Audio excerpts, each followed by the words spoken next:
Howdy, I'm Big Juicy, and I'm here in Benbrook, Texas, to see where world-famous dancer Vernon Castle took his last steps and waltzed into aviation history.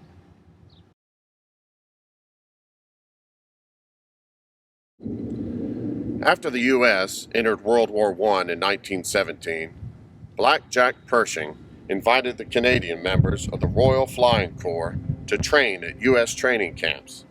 The Canadians chose Texas because of its mild winters and spicy Tex-Mex. Benbrook Field was used by the Canadians for 3 years to train pilots for war. As their planes descended from the north, the locals shouted, "There come them snowbirds!"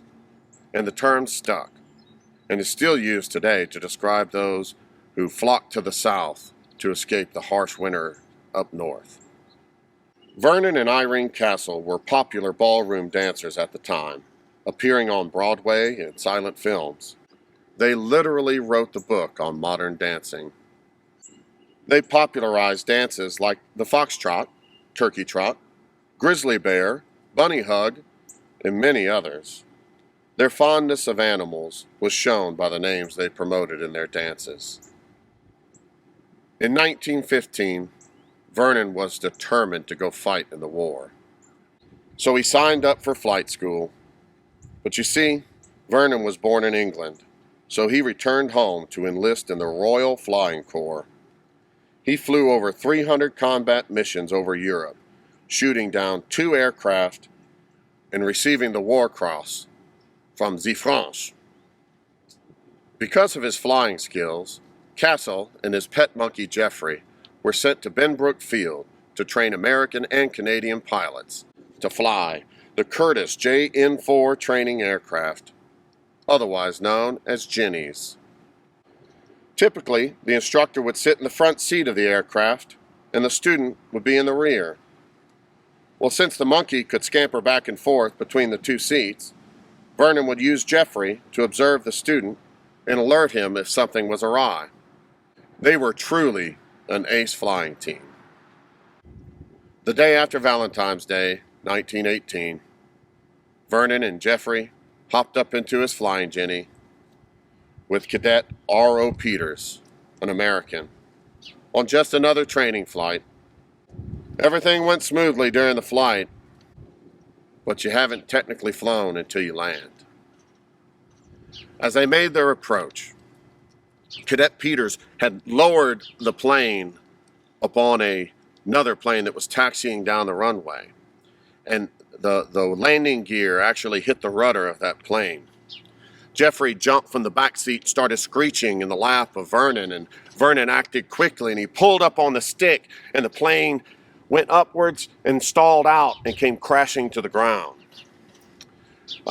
Because Vernon wasn't wearing his seatbelt, his body went forward and crashed into the engine, causing major head damage, and he was dead before they pulled his body out of the aircraft. The good news is that Cadet Peters, the other pilot, and Jeffrey were unhurt. Fort Worth gave Vernon a Texas-sized send-off. A military funeral procession was held where thousands of mourners came to pay their respects. His casket, draped with the Union Jack, led the funeral procession down Main Street to the T&P station for transportation to New York City. His wife, Irene, received his body there, and he's buried in the Bronx's Woodlawn Cemetery. The citizens of Fort Worth quickly moved to raise funds to build a memorial for Vernon.